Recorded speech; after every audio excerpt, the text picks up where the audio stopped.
Hey guys, this is Lala Legacy and welcome back to another episode of Air, Minagi's route. So, let's jump right back in. I thought that as I focused. The first time I showed Michiru and Tono my act, Michiru kept trying to figure out the trick behind it. I broke into a smile, recalling the scene from back then. What's dramatic, Kunasaki Yukito? Nah, it's nothing, just watch. I focused my mind once more. The puppet stood up. Michiru was enthralled by the puppet movement.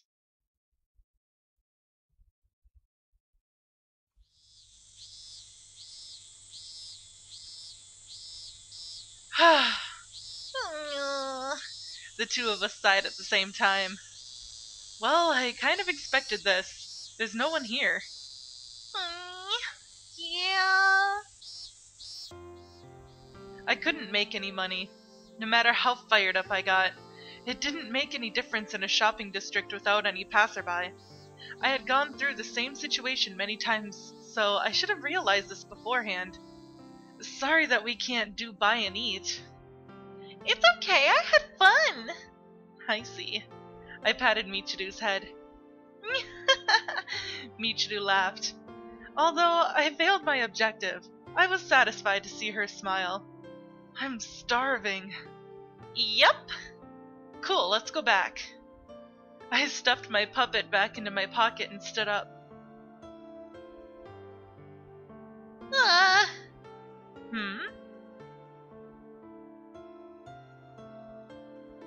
At about the same time, the door to the clinic opened up.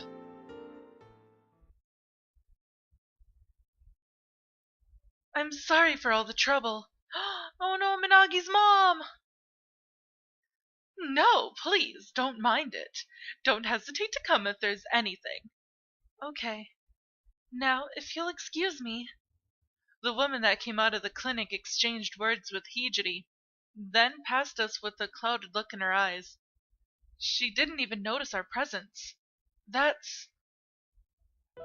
I looked at the woman walking away with an unsteady gait. There was no mistaking it. That was Tono's mother. But why did she come to the Kirishima clinic?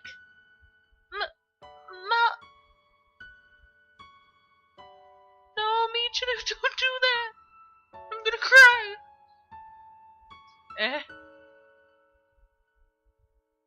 Michiru, who was still seated on the ground, looked longingly at Tono's mother. Searching. Michiru seemed to be muttering to no one in particular. Oh, what's wrong? Nothing. I looked away from her. It was as though I was still reaching for an illusion that I could never touch. Do you know that woman? Michiru didn't reply. She just gazed at the distant figure blurred by the glaring sunlight. Hey, Kunasaki Yukito? What? You see... She hesitated and let out a sigh.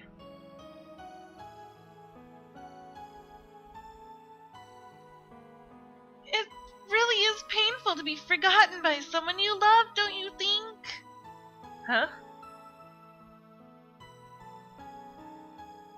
Oh no, I'm crying. Because if they have just forgotten one day, they will recall everything. We can't continue like this. What are you talking about? Within me, something without form had started breathing.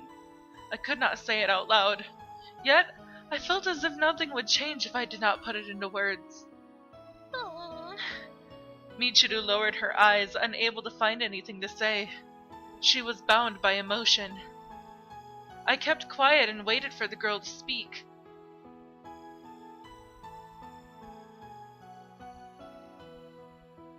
You see... She opened her mouth hesitantly. Minagi ran away from home, didn't she? Huh?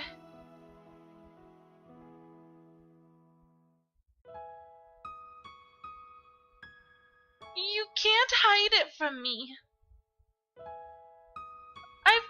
her for so long. I see. That's true. I stroked Michiru's head. Michiru drooped her shoulders slightly and lowered her head. It was true that Tono and I have been hiding the fact that Tono had left home. I don't want Michiru to worry. That was Tono's active consideration for Michiru. Did Michiru understand Tono's feelings? Even if she already did, she didn't broach the subject in front of Tono. That was their relationship. That was the distance they kept. Because they kept their distance, they were able to touch each other. It was a comfortable distance. But... Michiru began. I don't want Minagi to be lonely. She raised her eyebrows. I wasn't here to see Minagi like this. Michiru's words threw my thoughts into disarray.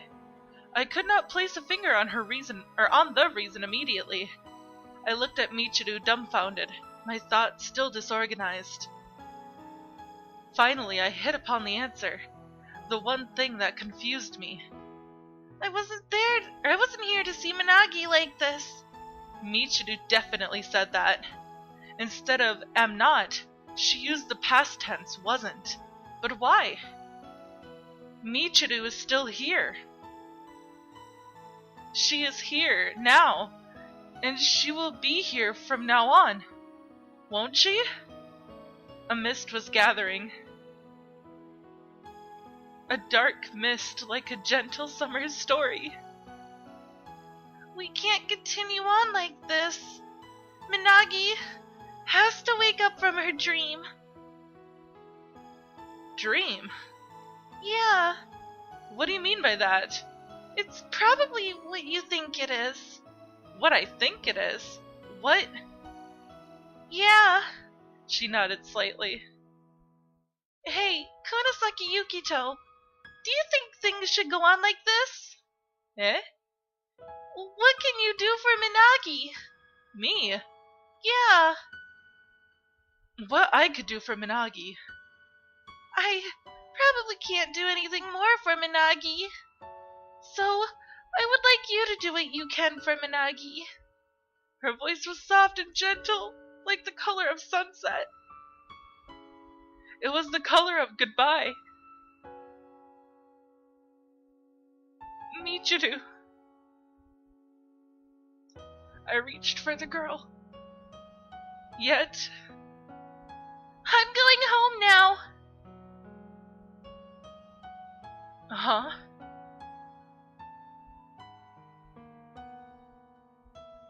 See you next time! She stood up and raced off. My hand could not touch the girl. Hey! Wait up, Michiru!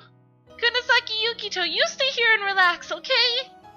In the distance, she turned around and her image slowly faded into the shimmering heat. Then she vanished. That girl.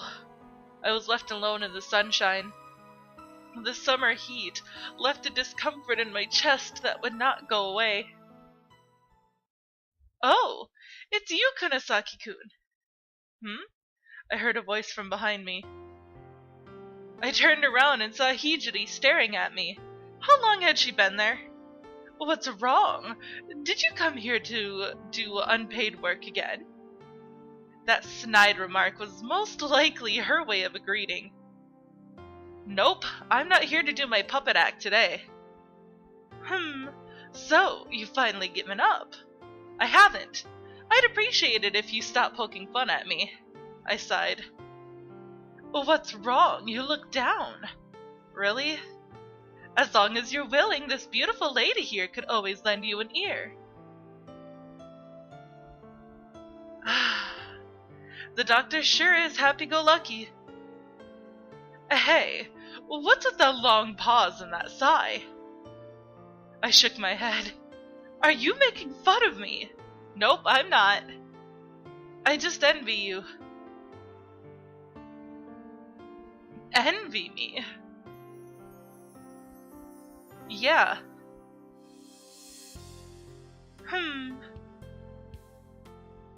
She cupped her chin with her left hand. Kunisaki-kun. What? Are you free now? Yeah, can't say I'm busy. In that case, join me for a bit. She grabbed my arm. Hey now, what do you want? I feel like a cup of tea right now. Kano's not here, and the tea doesn't just doesn't taste right if I drink it by myself. She dragged me into the clinic. Sorry, but I'm not in the mood for tea right now. I planted my feet firmly on the ground and shook her hand loose. Man, I scratched my head. Ouch! She hit me all of a sudden. Hey, what's wrong with you? You idiot! I'm looking out for you. Just do as I say. She looked angry, but her tone of voice wasn't harsh at all. Oh, whoops. You'll get a heat stroke if you keep making a face like that. She reached out and touched my cheek. Look, just hang out with me. She hit my face lightly and pulled on my arm again. Fine. I gave Hijiri a small nod and entered the clinic with her. Boop-a-doop. I see.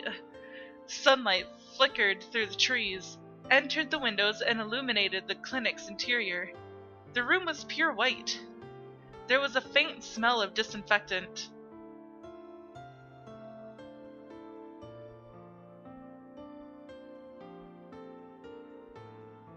Come on, game. I get you. You want Tono-san to go back home, right? I finished up the tea in my hand and placed the cup down with a resounding thud. I'm not so sure about that, because I don't know if that's the best place for her. You have a point. Yeah, Hijiri and I were talking about Tono. I wasn't asking for her advice or anything like that. Because I saw Tono's mother talking with Hijiri, I thought I could get some information out of her. Anyway, this sure is a small world. I find it odd that you and Tono's mother know each other. Well, this is a small town. Besides, I'm the only doctor in this town, so I know the people here. I see. But you surprised me. Why? I never expected you to care so much for Tono. It's not that. Ouch! Fool! It's nothing to be embarrassed about. I'm not embarrassed, and stop hitting my head. Well, fine. It's not fine. So, what do you want to do? Quit acting dumb. I'm asking you what you want to do for Tono. For Tono? Yeah. I worked out what Hijiri said in my head. What I want to do for Tono. At last. Say, Hijiri. Ouch! Don't call an elder by her name. Say Hijiri-san. Hijiri-san. What is it, Yukito-chan? Oh no.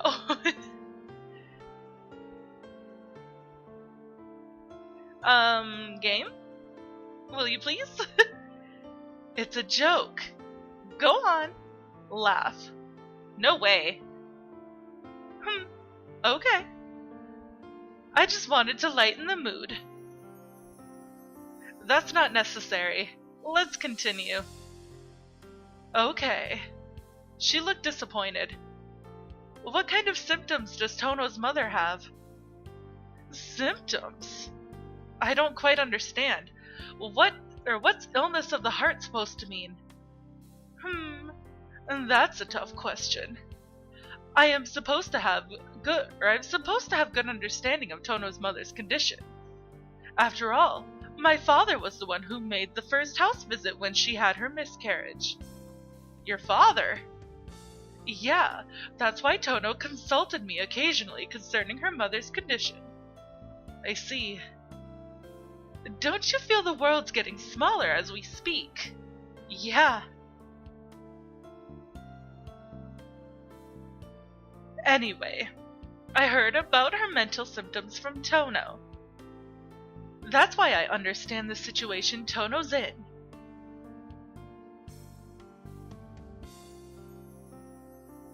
Now if the game will hurry, please. I see, that makes things simple. Simple? Oh, what do you mean? I don't like beating around the bush, so I'm going to get straight to the point. Well, okay. Has Tono's mother really forgotten about Tono? Is it really that easy for a mother to forget about her child that caused her suffering for 9 months? I thought about what Tono was going through. The sadness of being forgotten by her mother, the agony of having to pose as another person in order to be loved, the pain of, after waking up from the dream, having the one Tono loved ask her, "Who are you?" It was a shoe that I could never put myself in. However, well, I pressed Hijiri for an answer.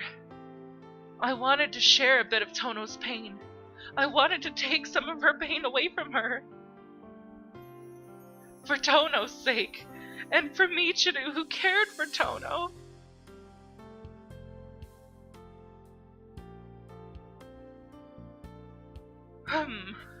Don't make a face like that. Hijiri smiled and rubbed my head. A parent wouldn't be so heartless, right? Hijiri stroked my hair affectionately. But quit worrying so much. What do you think Tono's mother and I were just talking about? What? Her mother was worried sick. Huh? Tono ran away from home, didn't she? Oh, yeah.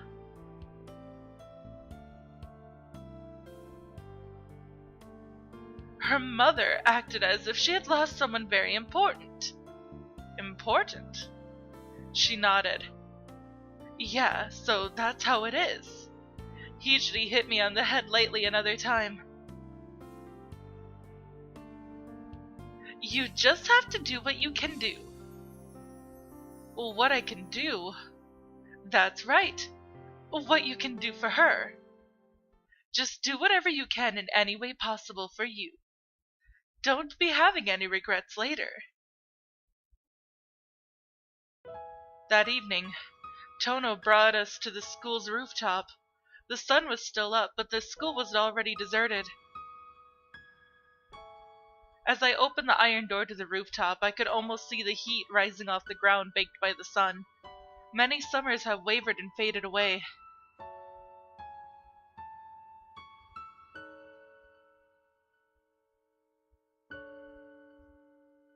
This is beautiful.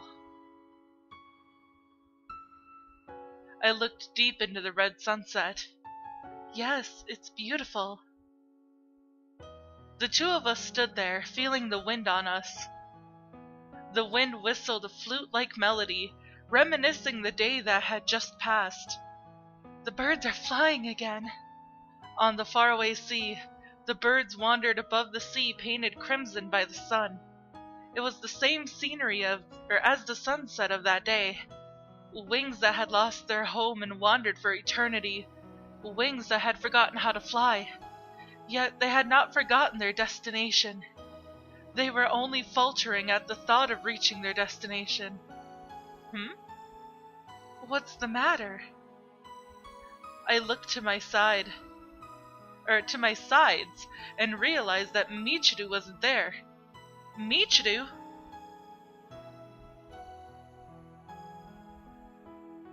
Oh no, is this where she goes home? No! Oh, she's right there. Okay, oh gosh. Oh, I'm crying! Don't do this to me! I turned around and found Michiru standing a good distance away and looking at Tono. What's wrong? Tono spoke softly to her.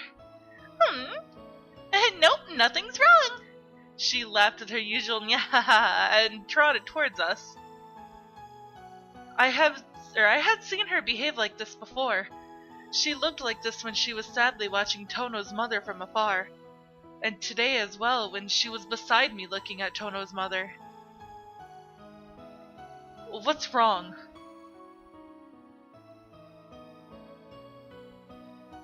I put a hand on Michiru's head, who was between Tono and me.